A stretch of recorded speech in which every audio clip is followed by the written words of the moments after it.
Good afternoon, everyone, and welcome to the Scott Becker How to Build, Grow, and Manage a Business 15 Thoughts and Concepts webinar. Scott, take it away. Great. Michelle, thank you so much. And thank you for all of your team's help. I appreciate it greatly. And also, thank you for all of us joining us on this Becker Private Equity and Business webinar. We'll also distribute this as a podcast too. We're going to talk today about several different subjects. First, I'll give you a quick introduction to the webinar and myself. Second, we'll talk about core concepts that we work through and think about really in any business area that we're in. Third, we'll talk about building teams and leaders, because at the end of the day, we really view business about team-centric, people-centric, niche-centric, and then also customer-centric. So we'll talk about building teams and leaders. We'll talk about niches and product fit. And then I've got a handful of sort of favorite miscellaneous concepts that we always talk about in business, some of which don't make any sense until you hear me say them. And then they still might not make any sense. But we're thrilled to have you on today. Typically, I do most of my speaking about healthcare trends. Today, we're talking about specifically business building, not healthcare trends. And really, my background is sort of twofold. I've sort of two core careers or businesses over the course of the last 30 years. First, founder, chief content officer, publisher of Becker's Healthcare. That business built with a tremendous team, a tremendous partner and CEO, Jessica Cole. It's grown to be a very valuable business. It's gone great. We've had great fun with it. Second, I originally am a lawyer. It's obnoxious, but nobody from Harvard ever doesn't say this. Went to Harvard Law School. Joined a law firm 30 plus years ago and shared and built a healthcare practice at that firm, McGuire Woods, which is largely a healthcare private equity practice. Many of the concepts and the things that I talk about here and in the book that we authored on this subject, The Entrepreneur's Edge, overlap very, very fully. We've also served on the boards of several companies and invested with Andreessen Horowitz and some other private equity and venture capital funds in a variety of technology companies and healthcare companies. So that's sort of my quick background. And I'll roll from that to sort of the 15 core concepts that we talk about with everything and how at least I've sort of viewed and guided my business career. Some of these may be helpful to you. Some of these won't be. Just enjoy yourself. If nothing else, if you need this half hour to take a nap, do that. But please enjoy yourself. And we are so thankful for you joining us. So 15 core thoughts. And we'll dig into a few of these more fully after the introductory first 15 concepts. The first concept is every great business is built around some clarity of the niche you're trying to build in. And, as people often say, the value is in niches. I'm a huge proponent, grew up in sort of the Jack Welch era, which is so important and dates me so much. But Jack Welch's concept is whatever business you want to be in, you wanted to be first or second in that business so that when things were going great, you really thrived. And when things weren't going so well, all the market went to the top 1, 2, or 3, and you still survived. So whatever you're trying to do, it's trying to carve out what is a niche in that business, where you add on it. In the healthcare media business, we try to be sort of the go-to information source for healthcare system leaders as to what they were learning, what they were doing, what they were watching. Similarly, in the healthcare sort of legal services area, and this was early on before there were so many people doing this, we're trying to be that intersection of business and healthcare, private equity investment in healthcare. And so that's that concept of always being in niches versus very broad markets. If you can't define the markets you're in, it's very, very hard to win in that market. We see when people are raising funds, originally they do a lot of discussions about total addressable market, about big markets. One of the aha moments for me was a couple of years ago watching USA Today be valued at a total of something like $2 billion, which I know is a lot of money, but it was such a national brand, such a broad brand. And there were so many companies in the niche publishing business, in the niche media business that were worth money similar to that. We weren't, nothing like that, but got to very, very serious value at some point. And I looked at it and was just blown away at how much not being in a niche cost USA Today and the generalist. And it was just another aha moment about the value in niches and specializing versus being all things to everybody. One of my great colleagues built a fantastic legal practice at a mid-sized firm around serving large physician groups, physician entrepreneurs, and so forth. And it was that niche centric with that customer service that led that person to build a fantastic practice at the firm that they're at. The second thing we talk about is customer centric, is really understanding the need to take care of and understanding your customer.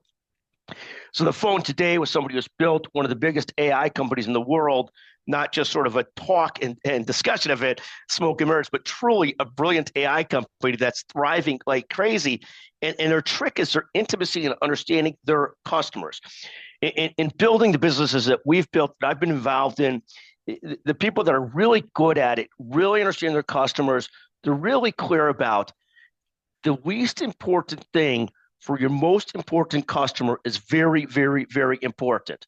And in every business, at the end of the day, you've got to ultimately stratify customers, understand who are your most important customers, your best teams, your best people have to be on those customers and really take care of those customers well.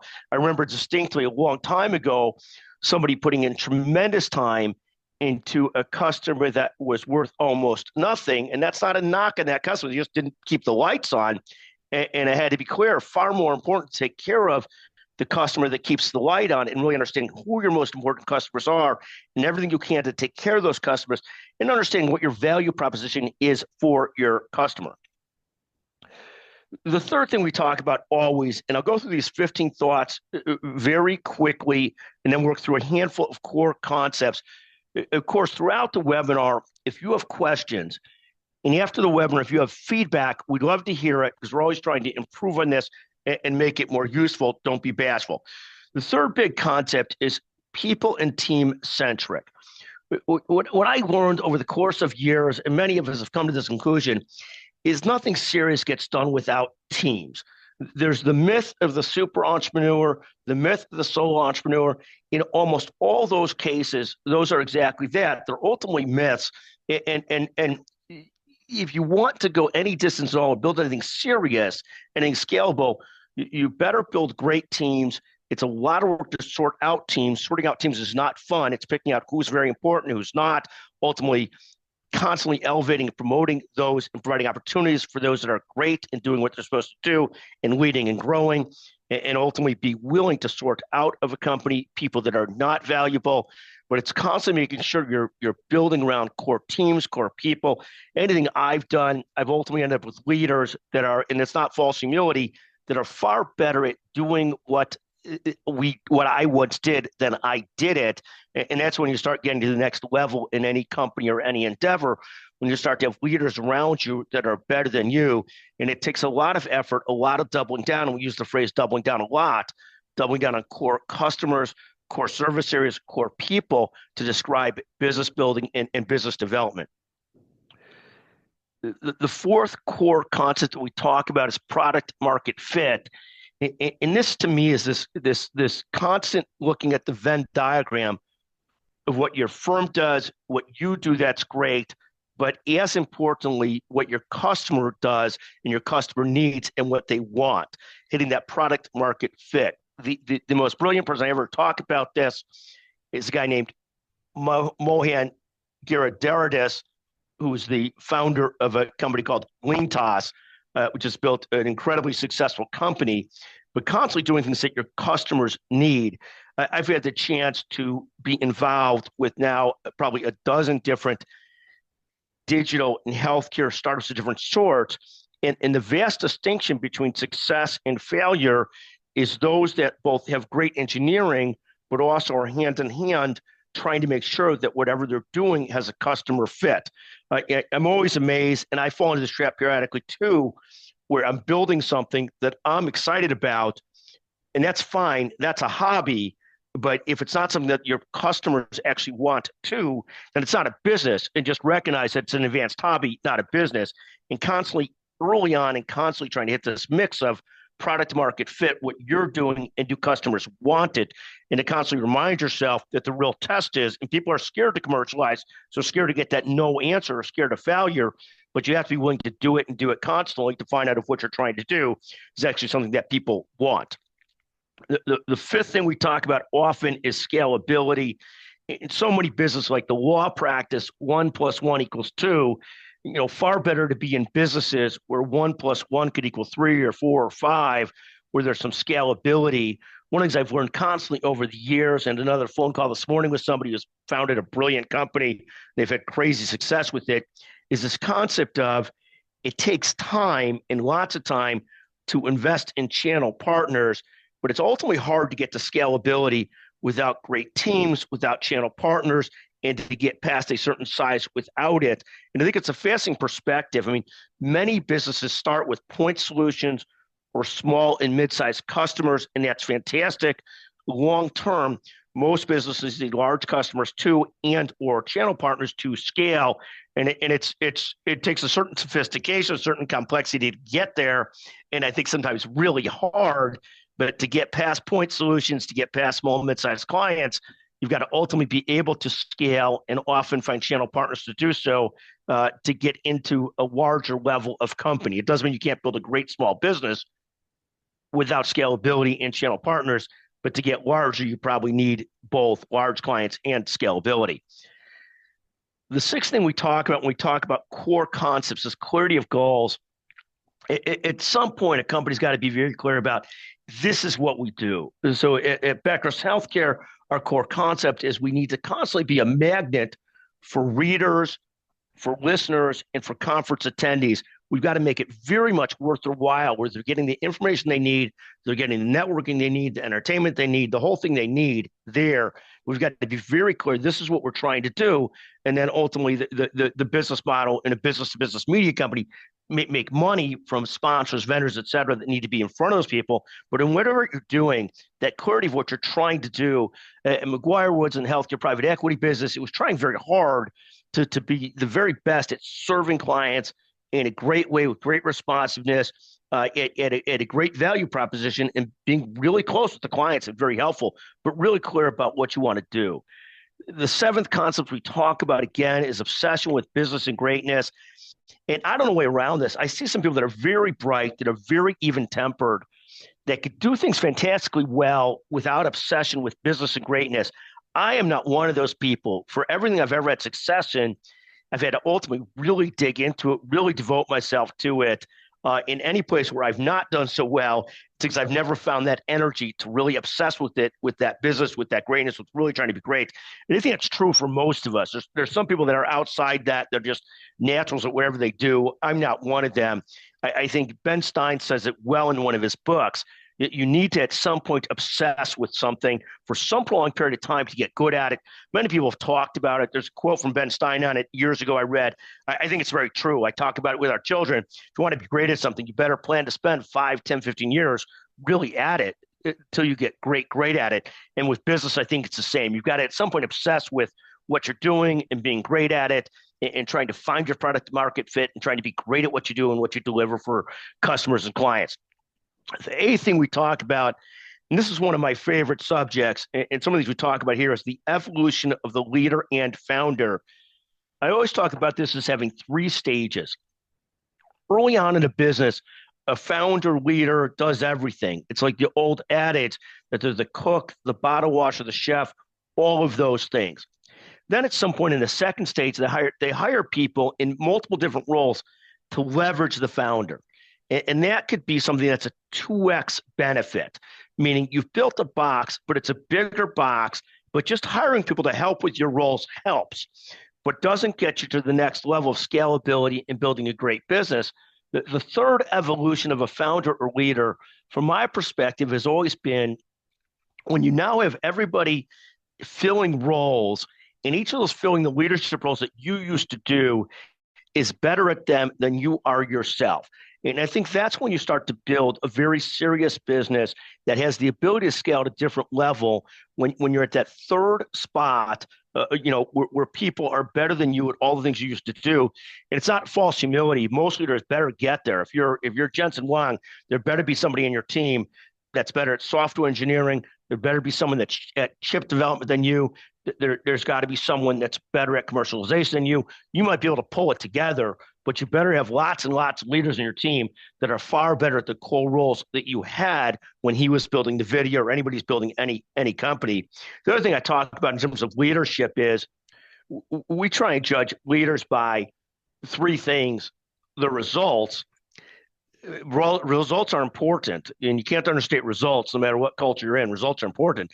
But second, how many other leaders have they developed? And finally, third, how much does the company thrive when they're gone? So to me, probably the greatest tribute to Steve Jobs is that the company is so much bigger and stronger and better when he's gone because of all the people and systems that he developed. Similarly, when I look at Bill Gates, Satya Nadella at Microsoft, and what they've done post Bill Gates, what they've done post Jeff Bezos, what they've done post Steve Jobs, it's really almost as great a testament to a leader as anything else and how many other leaders they've built. The ninth concept we talk about often is gratitude. You better truly love your customers and want to help them.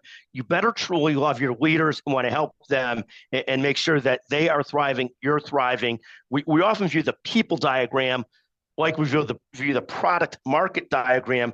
We view a people diagram as follows. It doesn't have to be a perfect overlap, but it's got to be like what your people like to do and what the company needs, some of that overlap. And you better appreciate them if they hit that overlap pretty well in your Venn diagram, even if not perfectly. I remember throughout my law career, people whining about somebody who did something 93% right. And my perspective would be if somebody's doing something 93% right or at the level we want them to do, we better love that person and be grateful to them and almost shut up about the other 3 to 7% almost entirely. The 10th concept we talk about in general business concepts is knowing your own business. We find, great leaders really know their own business. I remember a long time ago working with a guy named Bruce St. John, who at the time owned and operated surgery centers. And the compliment I heard about from one of his people was, and he might have been in a different part of the country at that point, but that when a 2x4 drops in San Antonio, Bruce knows that it dropped. And it's not that you should be that much of a micromanager, but I do think leaders have to really know their own business really well. But when I'm looking at for a client investing in a business or investing in something myself, I'm always looking at how much does that leader know their own business, their own people, what they're doing, and can they articulate it? Are they clear about it, or don't they? And I find it is a real truism that people really got to know their own business. Next thing I'll talk about is a clear plan for your business. Here's our plan. Here's what we're trying to do. And then ultimately be open to pivots. The thing that is always troubling is when people have invested millions or hundreds of thousands in a business and people have to have huge pivots because they didn't understand their first business plan. But you need to have a clear plan for your business. Then you're going to have to, over time, make pivots. And this is why the people that are leading the business are so important, because they've got to be, over time, able to see those pivots, make those changes. If you're making big pivots all the time, the first business plan might not have been very good, but it's again a reason why the people that are leading and the people in charge are so important. The next 3 or 4 core concepts I'll start with are what we think of as 2 of them are 80-20 rules. One's a traditional 80-20 rule that you're going to spend a huge amount of your time on the 20-30% of your customers and people that are really important. You could get far more out of an organization doubling down on your best people and your best customers than trying to make customer number 331 an important customer. And again, no perfect rule of thumb, but the core rule is best people and best customers. And you're always doubling down on your time, effort, resource allocation to your best customers and your best people. The 13th core concept, and again, it's another 80-20 rule, but it's not the traditional Pareto principle 80-20 rule. This is the concept on core business and new ideas. So many people get so often excited about chasing the new thing, the next thing, that they don't spend enough time just really executing on their core business. In one of our businesses, and one of the businesses I work with, we have a theory that when we're in very important parts of the year, we really focus on the core business and execution, not on new ideas.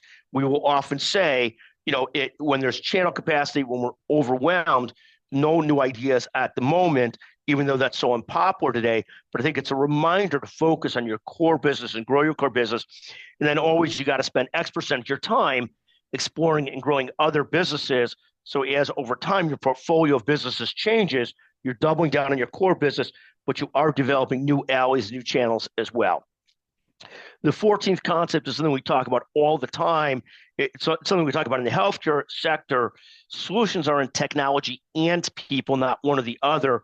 Every business over a certain size has to have good systems, great systems, but you also have to great people. Great systems, good systems with awful people don't work. Great people ultimately without great systems burn out. You need both great systems and great people. The final overriding thought that I'll leave you with is this concept that knowing your core competencies in every small, mid-sized business I've been involved in, I've been a huge proponent of we're not going to have one of a lot of things. We're going to stack all of our resources around our core areas, our most important competencies, not around every little thing. And then we're going to try and outsource everything else. The great learning experience also is that in terms of outsourcing things, you've also got to learn very much in terms of when you're outsourcing that you've got to manage your outsourced resources and have the time and talent and be very good at picking out outsourced resources. So that wraps up the first part of this. I know we've got about 20 minutes left. Now I'll start talking about some of the specifics within this. We talk so much about, in every business we're in, about teams, because what I have found throughout my own career is that everything that happens revolves around great teams. And so when I look at this, I've had multiple different businesses. The ones that have succeeded and grown to a significant place are ones where I've made the effort to build serious teams. The ones where I failed or not really gotten very far off the ground are where I've not had the commitment, put the money into it, the time into it, the effort into it to build great teams. I think there's this myth today that you see on the internet of the solo entrepreneur. And again, my lesson is you could be a solo entrepreneur, a solopreneur as they call it, but you can't get very far. You're basically going to max out a certain spot. And if that's what you want, that's fantastic. It's like the individual person who owns a Subway. He or she has bought himself a job. God bless them. Fantastic. But if you want to build a business, you better have 5 of those and 10 of them and have people running them with you. Anything you want to do that takes significance means growing, doubling down on your best people and your best leaders, and you need great leaders. The third concept we talk about here is we talk about promoting and raising people proactively. Don't wait till people are walking the door every day, irritated with where they're at, their standing, their money, et cetera, et cetera. I remember a long time ago hiring a close friend's daughter who desperately needed a job. And we made the mistake of paying that person the money that they wanted to get paid. And that money was less than what they really needed to live on. And so what happens is we thought, oh my God, we're doing this person a great favor by giving her a job. The disaster was as soon as she got her feet up and running and was working and valuable, she realized she couldn't live on the money she was making and promptly left the company. It was a fascinating learning experience for me. You always want to pay people. I'd much rather a smaller company with 100 employees where everybody's a little bit overpaid or a lot overpaid than a huge company with 1,000 employees where everybody's barely paid well and irritated all the time. So you need to promote and raise people proactively, not after they're complaining. Again, the fourth point I've already made, with teams, you can have scalable, great success. Without it, there's very limited success. Another example we talk about often is early on in my career, I served on 2 boards of directors of healthcare companies. One company was built around a phenomenal A-plus leader, as good as they come. The second in their core leadership team had 5 to 7 what I think of as A-plus leaders. And the huge difference was the first company was sustainable while that person had energy and then ultimately, sold, but never really got to the scale it wanted to. And we've seen that time and time again. The second company grew into a major company that ultimately sold for $800 million or so to to United Optum years and years ago. And you see this constantly in business where people make the effort to build serious teams. And the secret is it's a lot of work to build serious teams. The seventh concept we'll talk about is sorting out people. One of the hard things in startups is you're always starting out people, and it takes a lot of guts, a lot of work to really, over the first couple of years of a startup, sort out who's really key to your team, who's not. And we often use a 30-30-30 rule, 33-33-33. 33% of the people I want with us for the next 25 years, 33% of them are important. They do their job. We love them. They're very, very important. And 33% of them could be rotated out and we'd hardly miss them. And that might be an overstatement, but that's the concept that we talk about. But you really have to be early on sorting out your people.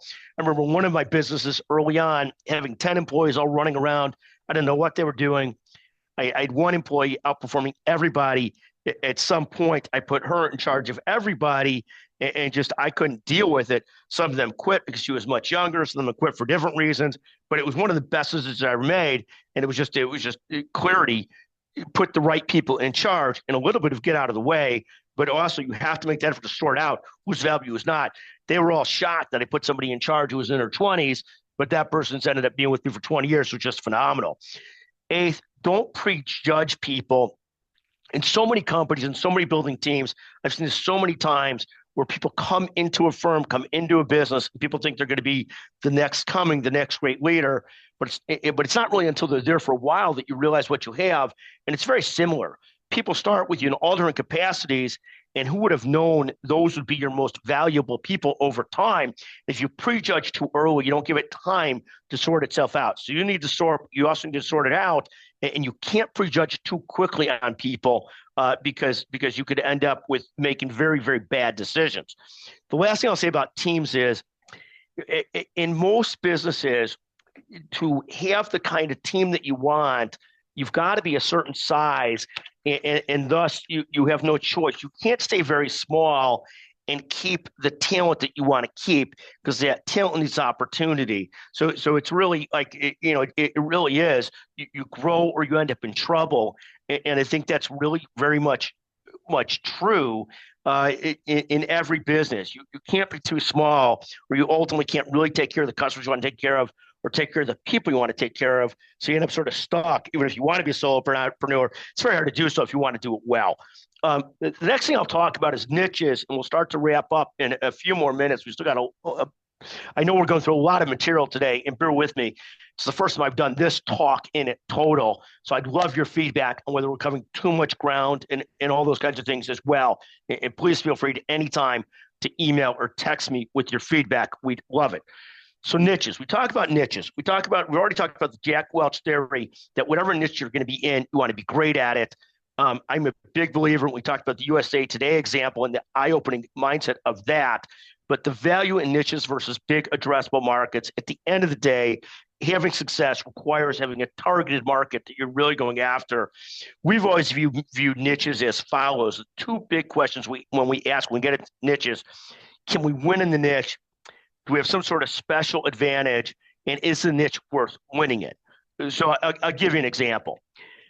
Can I win in the private equity business media niche? Maybe, maybe not. I certainly can't win it as a solely entrepreneur without building a serious team around me. And then can you win in it? Is it worth winning in? Probably yes. But when we think about that, when we think about healthcare and different verticals in healthcare, we think very much the same thing. Can you win in the radiation technology market? Maybe. Is it worth winning in for a big company? Probably not. But this concept, can I win in the niche? Can we win in the niche? Can your firm win in the niche? Can it be the best at what it's doing in it? Could it be the very best hospital in Alexandria, Louisiana? Could it be the very best provider of services to mid-market legal needs in the Chicago area? In healthcare, maybe yes, but can you win in it? Is it worth winning in? Is there enough money in the niche that you can only support and build the type of team that you want to build? Is sort of how we think about a lot of that. The next thing we talk about there is this constant Venn diagram. We talk about it with people often. Are your people sort of thriving, and are they thriving in a way that's consistent with the firm? but it's not a top-down thing. It's both in the same direction. Here's what the firm or company needs to do. Here's what people need to do. And then there's a big enough overlap that those make sense. If you own 97% of somebody's life, and that's a 9700% overlap, they'll either be the CEO or they'll burn out and get sick of the company. Most people, it's not that overlap, but you got to figure out that overlap that works. It's very similar with what your firm does and what the market wants. If you're doing something that you love doing, but the market doesn't want it, it's again a hobby. If you could find the overlap of what you're doing and what the market wants, then you've got a business, and it's that Venn diagram between the two of them. The next concept I'll talk about, and I'll spend just a few minutes here, is product market fit. The lessons I've learned over the years is commercialize early. We talk about one business where, or a sales type of person who believes in ready. We joke about this aim, then fire versus ready, fire, aim, or ready, aim, fire. And the reality is you have to commercialize early and be talking to customers early to really understand whether there's a need for what you're trying to do and whether it's a deep enough need that you could build a business around it. The second concept is right in line with this. I've had the chance to run the advisory board and investor in a number of software companies. What I find fascinating is the great companies are both building fantastic software, but they're also commercializing very early and talking to customers deeply very early. If they're not doing that, they end up building something that they think the market wants, but might not very well want. And there's this great challenge. But we see this constantly, and the best at it are very good at doing both. And understanding that software is never done. The best example of software company today, there's so many of them. One of them, Judith Faulkner and Epic, they understand that their entire business is around, is around constantly improving the software and constantly being very deep with their customers. I think it's both. It's sales and commercialization and software development, both. The third concept we think about is false positives. Any market you get into, you're likely to find some early wins if you make the effort. And then the great challenge becomes, how deep is that market? And you have to be able to discern, are we getting false positives, some early wins, and is it deep enough behind that to really build a serious business? And that's what we think about, sort of this concept of false positives. And it's, again, just constantly watching it and learning and seeing it. The fourth thing we'll talk about in product market fit is the difference between marketing and sales. I'm in the media business, at least in one of our businesses. And when I think about people that spend tremendous money on marketing, that is great, but they better have a sales team to back it up. So for example, if you're just doing marketing and it's beautiful, it's very hard to win and grow a business like that. Maybe the big consumer brands, but even the big consumer brands are going, door to door to big grocery stores, to big channels to get their products in. You likely have to do both, have a great sales team and a great marketing team, and they're very complementary, but very different things in growing a company. The fifth thing I'll talk about, I mentioned earlier, is lean toss. It's, are you building something that your customers really need, and are you building great teams around it? Finally, I'll wrap up here with about 4 to 5 minutes on some of our favorite concepts that I talk about often. The first one we'll talk about, we call it digging 10 ditches. You simply have to put so much effort into your business till you really understand it, till you start to develop some momentum, till customers start to see you in that business and want to grow with you in that business. You need to dig and think. Somebody asked me, I talk about in this book I wrote, which is really a relatively dumb, fun vanity project, but it was done for a specific purpose. It was done to put a lot of my commercial thoughts and investment thoughts in one place for my children. So there was a real purpose behind it. And now I'm sort of having fun with it. But I talk about digging 10 ditches in it. And somebody had me on a podcast and asked me, what did I mean? And what I meant was you got to put a lot of effort into it till you start to get momentum, till you start to get, as James College used to talk about, the flywheel going. You really need to dig deep and think. It's both, but you need to do enough of it till you get momentum going. The second thing I talk about is, and again, all of us are different. I remember a person in law school with me who could think 8 steps ahead. I'm not that. For most of us, we need to be very close to our businesses early on until we really know our business and really know the levers that drive our business and what really works and what doesn't work. So that's the concept of that favorite concept. The third thing I'll talk about is culture. Oh my goodness. People talk today as though culture is everything and it's the only thing. And culture is very, very, very important.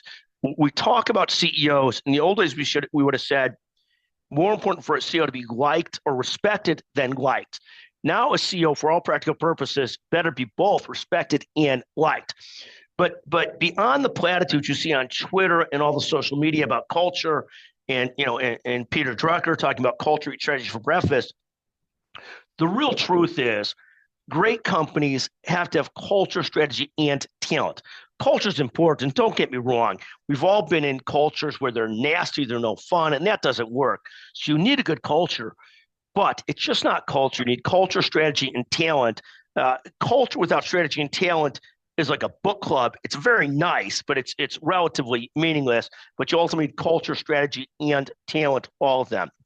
The fourth thing I'll note about some of our favorite concepts is outsource all but the core, stack your resources around your core customers, your core competencies, and outsource the other things that you're doing. The fifth and almost the last concept we'll talk about today in terms of our favorite concepts is don't keep moving the goalpost. If you're building a business and you're trying to build one with a positive profit and loss ratio, and not every business has to have that for a long time. A lot of the venture capitalists I've invested in aren't looking to be profitable anytime near early. They're trying to build their business first. But for most of us building small and mid-sized businesses, you can't keep on moving the goalposts in expenses. You've got to constantly hit this line of keeping the goalposts so your revenues could catch up to it and understanding your business, and then reinvesting in your business, reinvesting what you're trying to do. The last thing I'll talk about is business plans. And again, it's the dirty secret, John. Most entrepreneurs is most of us had failures and successes, and plenty of failures to go with the successes. Three types of business plans we talk about: the complex business plan that's sold online, the mid-sized, the simple business plan, which I have found to be by far the most successful for every business I've been involved in, even businesses that have scaled into the billions of dollars. I've not founded or run a business that's done that, but I've been involved in some. And then the last thing is the no business plan, where I have found, and by nature, I've got some hyperactivity and so forth. The failures for me come in the no business plan or the super complex business plan. The winning strategy is a simple to medium business plan, 2 to 10 pages. The most success I've had have been around where I could really understand, here's what we're trying to do. Here's who we're trying to do it for, and here's why we're trying to do it. Those are the most successful businesses. And those are often built on the simple, medium business plan, not the long, complex business plan, not the very short business plan. So in any event, we hope you folks enjoyed this. Thank you so much. Feel free to reach me anytime, text or email. The numbers are on there. Obviously, if you're ever interested in being on a sponsored podcast or sponsored webinar, always welcome to discuss that with you. We're very limited at this point in doing that, but we'd love to have a few. Sold out for January and February, but room later on in the year. In any event, aside from that stuff, thank you so much for joining us. I'd love your feedback, 773-766-5322, as to whether you like this, didn't like it, any suggestions, any ideas. Thank you so much. Michelle, thank you to you and Madison, Rosa, and your team. Thank you.